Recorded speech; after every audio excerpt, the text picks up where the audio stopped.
Welcome back. So now we're working on the elevators, and we've got both the skins for the left and the right there sitting on the table, and we've got all of these stiffeners that are going to need to go on those skins. Right now they're still big long sticks with notches on them that you cut at certain angles, and Tiff is really good at figuring out exactly which angle is supposed to go where and keeping it straight. So she's there marking this out for me. And then as she gets them marked, the plan is that I'm going to start cutting them, shaping and polishing, and getting the stiffeners all cleaned up. This really helps a lot because we can crank them out fairly quick this way. So you can see I've got the first one, and I'm cutting away on it, and she's going through and marking the rest. And we're going to skip through a lot of this video so you don't watch the same repetitive thing, but there are some gotchas in here that I kind of want to point out.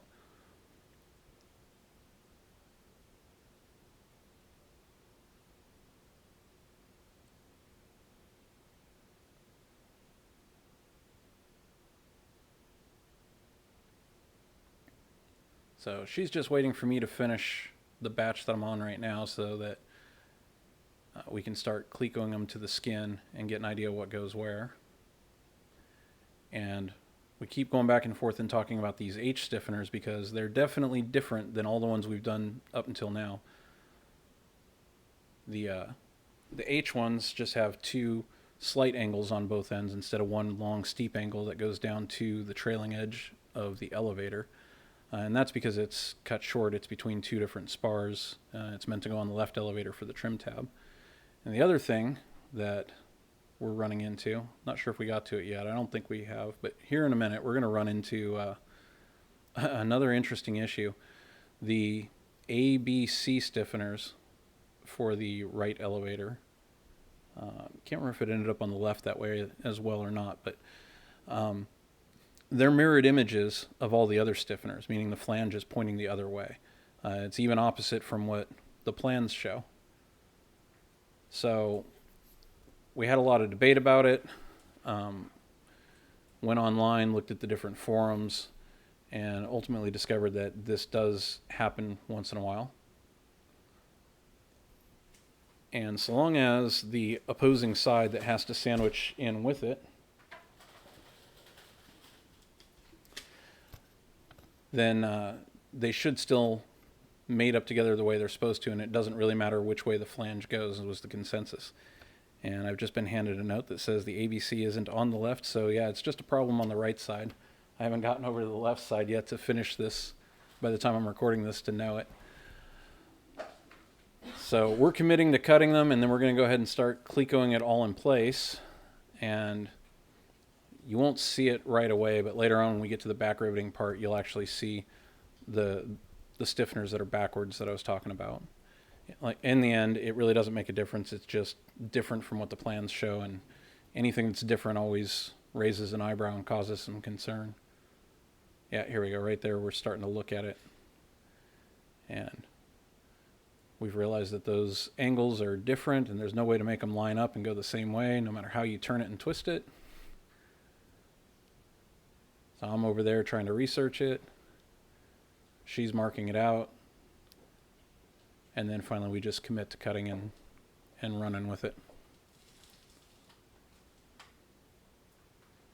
So now I'm back over to the 3M wheel, and I am shaping all of those stiffeners, which worked out because, like I said, they were all shaped and fairly well done by the time we got to clecoing them on there, which made it a lot easier when it came time for final drilling and final prep of those stiffeners.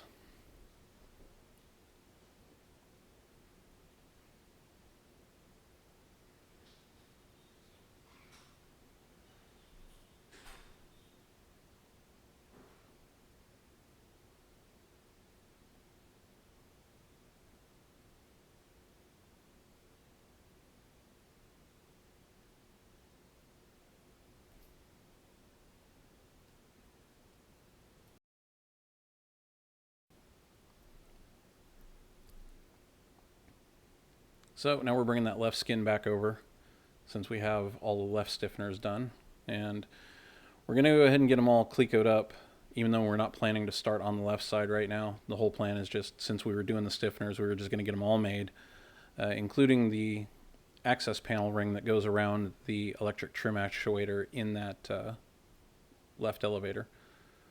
So we're going to get all of those marked, clecoed on, and then the plan is I'm going to final drill all of them at the same time so that can be done with. And then I'll just put the left side away until later on when we're ready to get back to it and start working on it.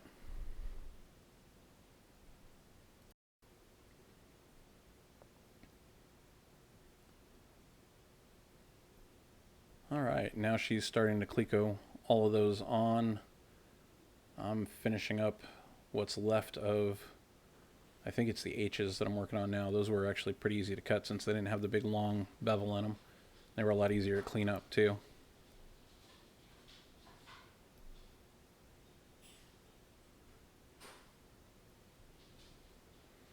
Over at the sanding disc, made short work of cleaning the edges, getting them down to the blue line, and then 3M wheel to finish deburring and cleaning. So I've finished all the stiffeners at this point, and I decided now's a good time to just sit there and stretch and watch her finish clecoing everything together.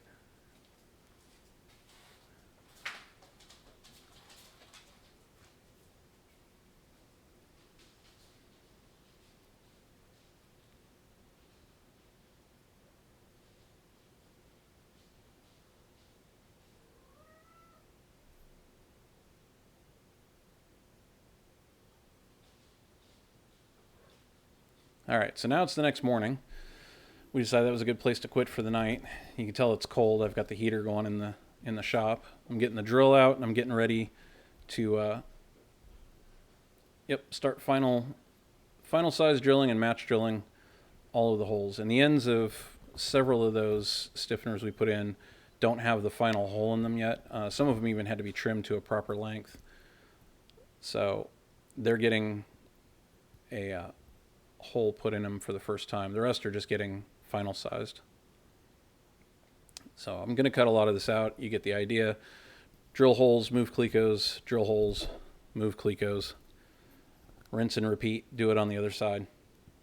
So I've now finished that, and I'm taking all the clecos out of the right elevator, gathering up all of the stiffeners, which can finally get all the rest of the processing done to them. Oh, and now it's time for the blue vinyl. Love, hate the blue vinyl. You'd think this would be an ASMR moment, that nice peeling off of the sticker. It does not peel that nicely. You got to fight with that stuff. I've heard the longer you leave it on, the worse it actually gets, so I have no desire to leave any of this stuff on longer than I think I absolutely need to. I'm not really worried about scratches. I've made plenty of other mistakes that need to be dealt with during paint anyways, so as long as it doesn't corrode, we're good. So now that the blue vinyl is off, I can go through and deburr every one of those holes, both the outside and the inside, on both sides of the elevator.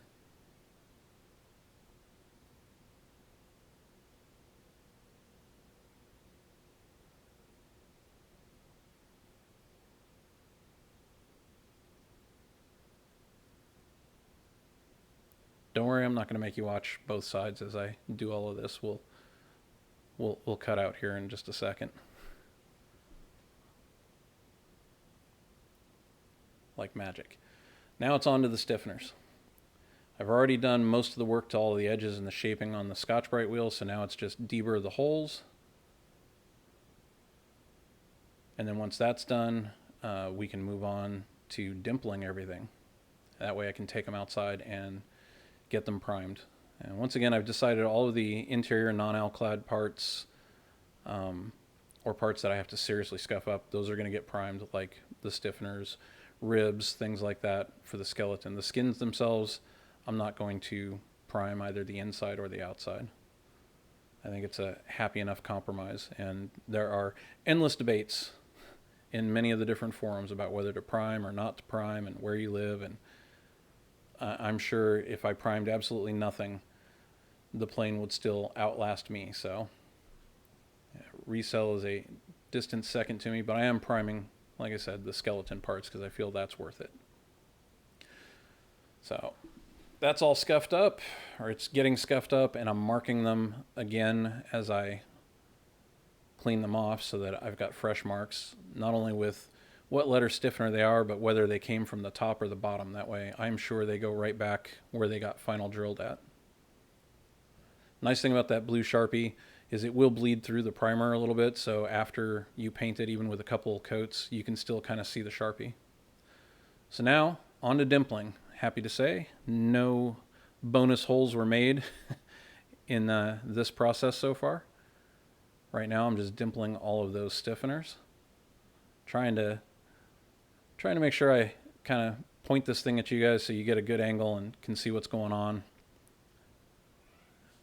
Then I had an idea. I was like, oh, wait, I operate this thing with a foot pedal. I can just clamp it in the vise and do that. So now I'll do a normal speed for you, and you can see what it looks like doing an entire stiffener at regular speed with a fairly decent camera angle. This thing does work great, although here in a little bit when I start doing the skin, I noticed that the weep hole on the body started having some hydraulic fluid coming out of it as I was dimpling the skin. So that's something that's going to have to get investigated here sooner than later. I'm going to guess that one of the O-rings inside is starting to leak. So maybe I'm back to the hate side of the love-hate relationship for that squeezer. Anyways, same process, run them all through, get them all dimpled. And then I got them all cleaned off, took them outside and primed them. A couple coats later, they're back inside, ready to go. Don't need the left anymore. That's going to sit on the shelf until we finish this right side. So now the C-frame comes back up. I'm going to get it all set up so I can dimple the skin. And don't worry, I'm going to get you a better angle of this.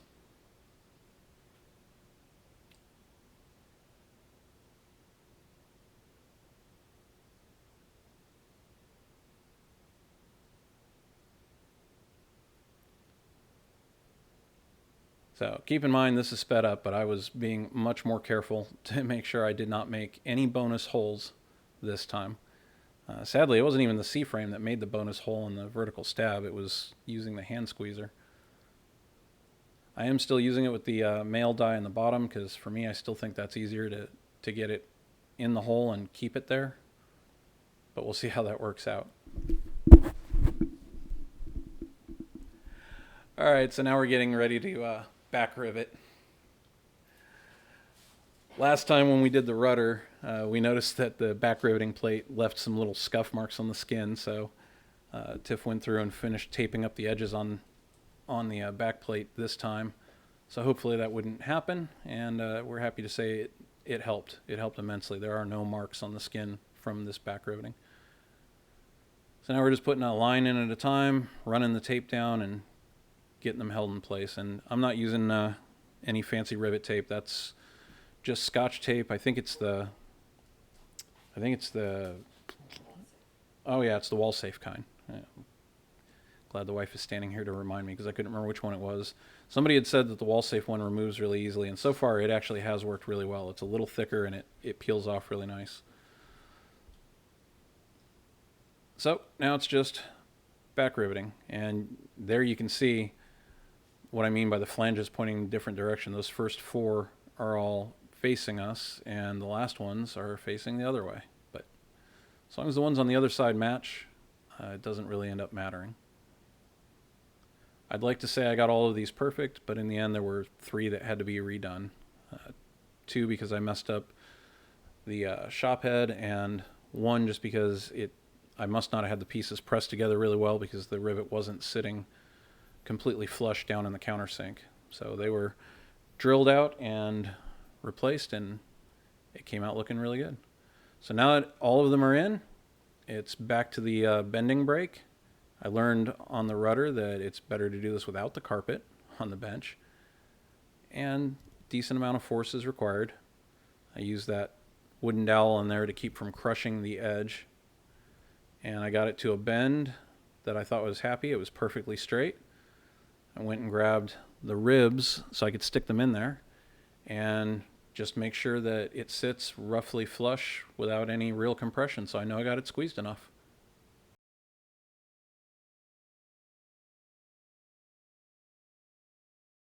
All right. So that's all done. Went through and found a new design online. I'm not sure what the link was. It was off of Thingiverse for a tray to use for the rivets. This is a stacking set of trays with a little ramp in there. Printed them out. They work great. So thought I'd show it off. Anyways, hope you enjoyed it. See you on the next one.